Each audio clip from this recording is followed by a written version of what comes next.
السلام علیکم۔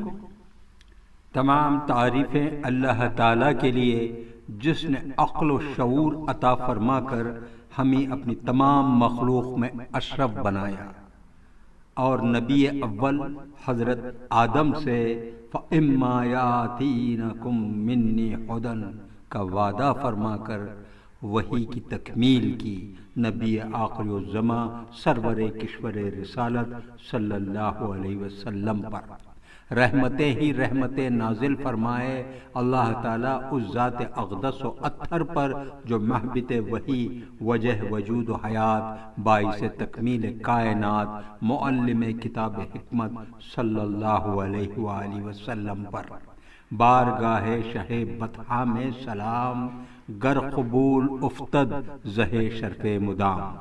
ناظرین کرام، دین زندہ تو ہم زندہ کی ایک اور کڑی لے کر نور احمد آپ کی خدمت میں حاضر ہے۔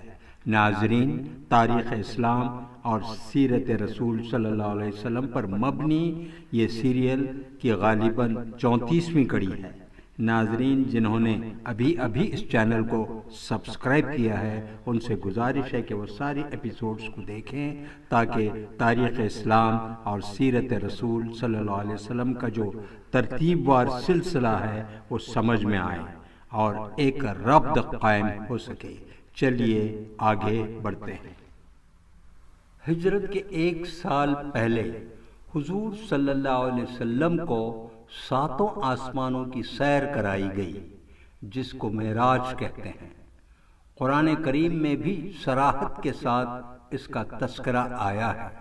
جب آپ کی عمر 51 سال 9 ماہ کی ہوئی تو رات کے وقت آپ کو مسجد حرام لایا گیا اور زمزم اور مقام ابراہیم کے درمیان سے براق نامی سواری پر حضرت جبریل علیہ السلام کے ساتھ بیت المقدس تشریف لائے۔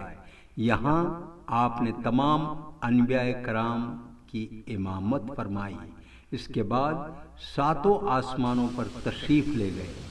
ہر آسمان پر الگ الگ نبیوں سے ملاقات ہوئی۔ 7 آسمان کے بعد سدرۃ المنتہا تک حضرت جبرائیل علیہ السلام ساتھ رہے۔ اس کے بعد آپ تنے تنہا آگے بڑھے اور اس مقام تک پہنچے جہاں تک فرشتے بھی نہیں جا سکتے۔ یہاں آپ کو اللہ کے دیدار اور ہم کلامی کا شرف حاصل ہوا اور یہیں 5 نمازیں تحفے میں دی گئیں۔ اس کے بعد بیت المقدس واپس آئے اور براق پر سوار ہو کر مکہ مکرمہ تشریف لائے۔ اس اہم سفر میں آپ صلی اللہ علیہ وسلم نے اللہ تعالیٰ کی بڑی بڑی نشانیاں دیکھیں جن کے متعلق اللہ تعالیٰ نے فرمایا کہ ان کی آنکھ نہ کسی طرف مائل ہوئی اور نہ آگے بڑھی۔ انہوں نے اپنے رب کی قدرت کے بڑے بڑے عجائبات دیکھے۔ سورہ نجم آیت 17 تا 18۔ جب رسول اللہ صلی اللہ علیہ وسلم نے دیکھا کہ کفار قریش اسلام قبول کرنے کی بجائے برابر دشمنی پر تلے ہوئے ہیں تو حضور صلی اللہ علیہ وسلم حج کے موقع کے انتظار میں رہنے لگے، اور جب حج کا موسم آ جاتا اور لوگ مختلف علاقوں سے مکہ آتے تو ایسے موقع پر رسول اللہ صلی اللہ علیہ وسلم بذات خود ان لوگوں کے پاس تشریف لے جاتے اور لوگوں کو ایک اللہ کی عبادت کرنے، بت پرستی سے توبہ کرنے اور حرام کاموں سے بچنے کی دعوت دیتے۔ کفار قریش تمام لوگوں کے دلوں میں حضور صلی اللہ علیہ وسلم اور آپ کی دعوت کے متعلق نفرت ڈالنے کی خوب کوشش کرتے تھے۔ خود آپ کا چچا ابو لہب آپ کے پیچھے پیچھے یہ کہتا پھرتا تھا کہ اے لوگو، یہ شخص تم کو بتوں کی پوجا سے ہٹا کر ایک نئے دین کی طرف بلاتا ہے، تم ہرگز اس کی بات نہ ماننا۔ مگر رسول اللہ صلی اللہ علیہ وسلم تمام مصیبتوں اور ان کی مخالفتوں کو برداشت کرتے ہوئے اسلام کی دعوت لوگوں تک پہنچاتے رہے اور دین حق کی سچائی اور شرک و بت پرستی کی خرابی کو واضح کرتے رہے۔ بعض لوگ تو نرمی سے جواب دیتے، لیکن بعض لوگ بڑی سختی سے پیش آتے اور گستاخانہ باتیں کہتے تھے۔ اسی حج کے موسم میں ایک مرتبہ قبیلہ اوس و خزرج کے لوگ مدینے سے آئے ہوئے تھے، جن کے پاس تشریف لے جا کر آپ صلی اللہ علیہ وسلم نے اسلام کی دعوت دی۔ ان لوگوں نے اسلام قبول کر لیا اور آپ کی مدد کا وعدہ کیا۔ مدینے میں زیادہ تر آبادیاں قبیلہ اوس و خزرج کی تھیں۔ یہ لوگ مشرک اور بت پرست تھے، ان کے ساتھ یہود بھی رہتے تھے۔ جب کبھی قبیلہ اوس و خزرج سے یہود کا مقابلہ ہوتا تو یہود کہا کرتے تھے کہ انت قریب، آخری نبی مبعوث ہونے والے ہیں، ہم ان کی پیروی کریں گے اور ان کے ساتھ ہو کر تم کو قوم عاد اور قوم ارم کی طرح ہلاک و برباد کریں گے۔ جب حج کا موسم آیا تو قبیلہ خزرج کے تقریباً 6 لوگ مکہ آئے۔ یہ نبوت کا 11واں سال تھا۔ حضور صلی اللہ علیہ وسلم ان کے پاس تشریف لے گئے، اسلام کی دعوت دی اور قرآن کی آیتیں پڑھ کر سنائیں۔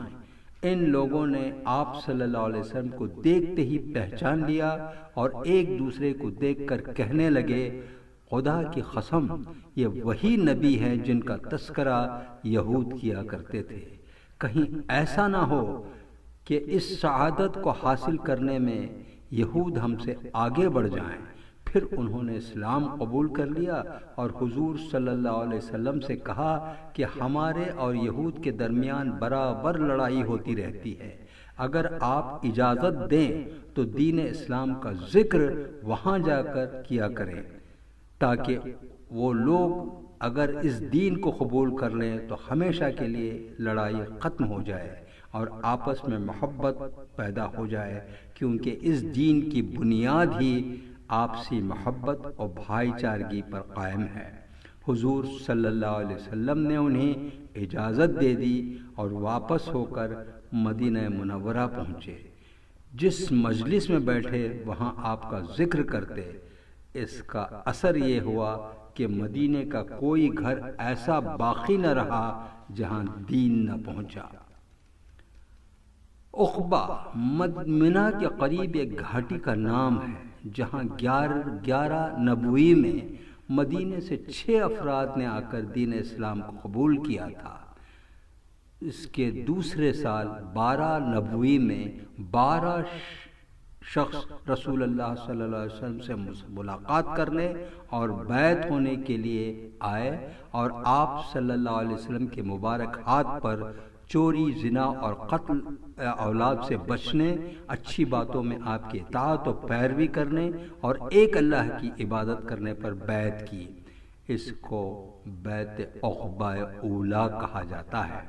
جب ان لوگوں نے واپسی کا ارادہ کیا تو رسول اللہ صلی اللہ علیہ وسلم نے حضرت مصعب بن عمیر رضی اللہ تعالی عنہ کو قرآن مجید پڑھانے، اسلام کی تعلیم دینے اور دینی مسائل بتانے کے لیے ان لوگوں کے ساتھ روانہ کیا۔ مدینہ پہنچ کر انہوں نے اسد بن زرارہ کے مکان پر قیام کیا۔ وہ لوگوں کو اسلام کی دعوت دیتے اور مسلمانوں کو نماز بھی پڑھاتے تھے۔ ان کو مدینے والے المقری، پڑھانے والا استاد کہا کرتے تھے۔ انہی کی دعوت و تبلیغ سے سعد بن معاذ جیسے سردار نے اسلام قبول کیا تھا۔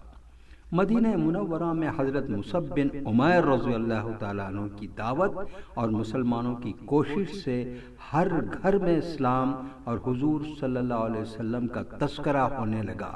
لوگ اسلام کی خوبیوں کو دیکھ کر ایمان میں داخل ہونے لگے۔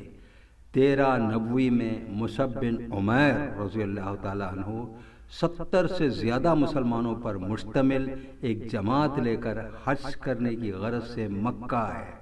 اس قافلے میں مسلمانوں کے ساتھ قبیلہ اوس خزرج کے مشرکین بھی تھے۔ رسول اللہ صلی اللہ علیہ وسلم نے اپنے چچا حضرت عباس رضی اللہ تعالیٰ عنہ کے ساتھ عقبہ نامی گھاٹی میں آ کر رات کے وقت مسلمانوں سے ملاقات فرمائی۔ حضرت عباس رضی اللہ تعالیٰ عنہ نے مسلمانوں کی جماعت سے کہا کہ محمد صلی اللہ علیہ وسلم اپنی قوم میں نہایت باعزت ہیں اور ہم ان کی حفاظت کا خیال کرتے ہیں۔ وہ تمہارے یہاں آنا چاہتے ہیں، اگر تم پوری طرح حفاظت کرنے کا وعدہ کرو تو بہتر ہے، ورنہ صاف صاف جواب دے دو۔ انصار نے کہا ہم نے آپ کی بات سن لی، اب حضور صلی اللہ علیہ وسلم بھی کچھ فرمائیں۔ آپ صلی اللہ علیہ وسلم نے قرآن کی تلاوت فرما کر انہیں اسلام لانے کا شوق دلایا، پھر فرمایا ہم چاہتے ہیں کہ تم لوگ ہمارے ساتھیوں کو ٹھکانہ دیں اور ان کی حفاظت کرو، اور رنج و غم، راحت و آرام اور تنگ دستی و مالداری ہر حال میں میری پیروی کرو۔ اس نصیحت کو سن کر انصار نے بخوشی منظور کرتے ہوئے آپ صلی اللہ علیہ وسلم کے ہاتھ پر بیعت کی، پھر اسلام کی دعوت و تبلیغ کے لیے ان میں سے 12 افراد کو ذمہ دار بنایا۔ ناظرین کرام، اس موڑ پر ہم آج کا یہ ایپیسوڈ ختم کرتے ہیں۔ اگلی کڑی میں ہم رسول مقبول صلی اللہ علیہ وسلم کی ہجرت مدینہ پر روشنی ڈالیں گے انشاءاللہ۔ آپ سے گزارش ہے کہ اس چینل کا تعاون کریں۔ آئیے ہم سب اس عزم کو یاد رکھیں، دین زندہ تو ہم زندہ۔ نور احمد کو اجازت دیجیے، پھر ملاقات ہوگی۔ فانوس بن کے جس کی حفاظت ہوا کرے، وہ شمع کیا بجھے جسے روشن خدا کرے۔ اللہ حافظ۔